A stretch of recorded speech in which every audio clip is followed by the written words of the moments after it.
Hello viewers, welcome to my channel readers club with Smita. आज हम Napoleon Hill का book practical step to think and grow इस book का 9 chapter का 5 part पढ़ने जा रहे हैं। विचार के विक्रेता हर्ब केलेहर। लगभग हर भारी दौलत की कहानी उन दिनों शुरू होती है जब विचारों को जन्म देने वाला और विचारों को बेचने वाला मिलते हैं और मिलकर काम करते हैं। हर्ब केलेहर साउथवेस्ट एयरलाइंस के संस्थापक हैं, जो विचारों के विक्रेता के अच्छे उदाहरण हैं। वे सैन एंटोनियो टेक्सास में वकील थे जब एक विचार के जनक रॉलिन किंग ने एक नई एयरलाइन बनाने में उनकी मदद मांगी। रॉलिन किंग निवेश सलाहकार थे। साइड बिजनेस के रूप में वे छोटे टेक्सास शहरों के बीच घाटे में एयर चार्टर सेवा चलाते थे। उस वक्त वायु यात्रा करने वाले ज्यादातर अमेरिकी बिजनेस एग्जीक्यूटिव या दौलतमंद सैलानी होते थे। जब किंग टेक्सास में एक शहर से दूसरे शहर में विमान से जाना चाहते थे तो वे कुंठित हो जाते थे। उन्हें कभी उन मार्गों पर चलने वाली एयरलाइंस में सीट नहीं मिल पाती थी। इसके अलावा किराया भी बहुत ज्यादा था। उन्हें एक ऐसी एयरलाइन बनाने की जरूरत दिख गई जो राज्य के 3 सबसे बड़े शहरों के बीच चले, लेकिन किंग जानते थे कि उनकी छोटी एयरलाइन इस काम के लिए उपयुक्त नहीं थी। इसीलिए उन्होंने एक विमान सेवा शुरू करने का निर्णय लिया। उन्होंने व्यवहारिक योजना और बिजनेस प्लान बनाया। उन्होंने पॉकेट मनी में $1,00,000 इकट्ठे किए और फिर एयर साउथवेस्ट कंपनी, बाद में साउथवेस्ट एयरलाइंस कंपनी बनाने की आवश्यक कागजी कार्रवाई करने के लिए अपने वकील हर्ब केलेहर के पास गए। हालांकि पहले तो केलेहर के मन में संदेह था, लेकिन इसके बावजूद उन्होंने अतिरिक्त पूंजी और राजनीतिक समर्थन हासिल करने में किंग के साथ काम किया।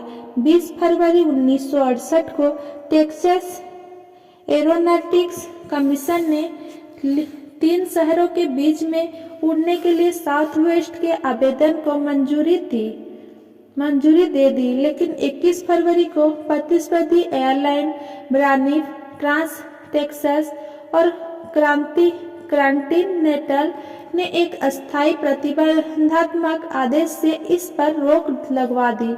जब यह रोक लगी तो केलेहर का एयरलाइन के प्रति उत्साह प्रज्वलित हो गया।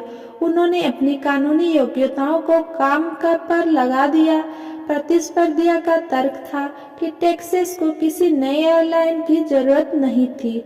साउथवेस्ट को 3.5 साल तक कानूनी युद्ध लड़ना पड़ा, 3 अदालतों में जाना पड़ा, तब कहीं जाकर इसे आवश्यक अनुमति मिली और यह शुरू हो पाई। हालांकि शुरुआत अच्छी थी, लेकिन इतना ही काफी नहीं था। उस साल कंपनी को $37 लाख का घाटा हुआ और यह घाटा आगे भी 1.5 साल तक चला। साउथवेस्ट लागत कम रखने और अपने मौलिक लक्ष्यों से समझौता किए बिना ग्राहकों को आकर्षित करने की कोशिश कर रही थी। इस समय तक केलेहर इस अवधारणा पर इतने लट्टू हो गए कि उन्होंने साउथवेस्ट चलाने के लिए अपनी वकालत छोड़ दी। उनका लक्ष्य साउथवेस्ट को सबसे पसंदीदा एयरलाइन बनाना था। उनका एक नवाचार था पिक और ऑफ पिक एयरलाइन किराया। एक और था 12 मिनट का रवानगी समय। उतरने के बाद हर विमान गेट में आता था। इंजीनियर इसकी जांच करते थे, यात्री उतरते थे, नया सामान और नए यात्री चढ़ते थे और यह 10 मिनट के भीतर गेट से चल देता था, जबकि इस काम में दूसरी एयरलाइन में 45 मिनट लग जाते थे। 10 मिनट के रवानगी समय से 3 विमान की एयरलाइन को व्यस्त समय सारणी से के अनुसार चलने में मदद मिली और इसका समय पर पहुंचने का प्रदर्शन बेहतर हुआ। बहुत सीमित बजट के कारण वे सामान्य मीडिया में विज्ञापन नहीं दे सकते थे, इसीलिए उन्होंने मौखिक प्रचार द्वारा एयरलाइन का प्रचार करने का विकल्प चुना। इसे करने के लिए कंपनी ने एक सनसनीखेज अलग हटकर छवि बनाने का निर्णय लिया। ग्राहक सेवा उनकी सबसे बड़ी प्राथमिकता बन गई। फ्लाइट अटेंडेंट्स को प्रशिक्षित किया गया कि वे यात्रियों की कीमत प्रेमपूर्ण परवाह करें। कंपनी का स्लोगान हो गया, अब कोई ऊपर है जो आपसे प्रेम करता है। इसके अलावा केलहर ने चिढ़ाने वाले समय खाने वाले तौर तरीके को खत्म कर दिया जिनका इस्तेमाल बड़ी एयरलाइंस बोर्डिंग पास जारी करने में करती थी। सारी उड़ानों में खुले बैठकों व्यवस्था की वजह से किसी सीट आरक्षण की आवश्यकता नहीं थी और यात्रियों को नंबर वाले बोर्डिंग कार्ड दिए जाते थे जो गेट पर जारी और इकट्ठे किए जाते थे। यात्रियों की संतुष्टि को अपना मुख्य ध्येय बनाकर केलहर और उनकी टीम ने एक निष्ठावान यात्री समूह तैयार कर लिया तथा यात्रियों की परवाह की छवि बना ली। साउथ वेस्ट ऊपर की ओर उठने लगी। 1978 तक ये अमेरिका की सबसे लाभकारी एयरलाइंस में से एक बन गई। 2000 के दशक की शुरुआत में जब कई एयरलाइंस को बड़ा झटका लगा, कुछ दिवालिया हो गई और कारोबार के बाहर भी हो गई, तब साउथ वेस्ट ने सिर्फ बची रही बल्कि मुनाफे में इतने उद्योग का नेतृत्व भी किया। हर्व केलहर सफलता की मानसिकता वाले लोगों को यह सलाह देते हैं, अपने विचारों से चिपके रहे। साउथ वेस्ट को कारोबार में दाखिल होने से रोकने के लिए इसके दिग्गज प्रतिस्पर्धियों ने भारी कोशिश की, लेकिन इसके बावजूद सकारात्मक नजरियों ने उन्हें 3 साल के अदालती युद्ध और बिना आमदनी के भी जारी रहने के लिए प्रेरित किया। इस बारे में सोचे कि ग्राहक क्या चाहते हैं और फिर यह उन्हें दे दें। आपके मार्ग में आने वाली बाधाओं को तोड़ने के लिए सकारात्मक कदम उठाकर उन्हें पार करें और जब युद्ध लड़ा जा रहा हो तब भी उनसे उबरने की तरीके खोजें। नए अवसरों के प्रति दिमाग खुला रखें और जब वे आए तो उनका लाभ उठाने के लिए सकारात्मक कदम उठाएं। सक्रिय कल्पना के अधिक उदाहरण। सक्रिय कल्पना शक्ति के कुछ अन्य उदाहरण देखें। पुस्तकों के एक प्रकाशक को यह पता चला कि कई लोग पुस्तक के अंदर की सामग्री को नहीं बल्कि शीर्षक खरीदते हैं।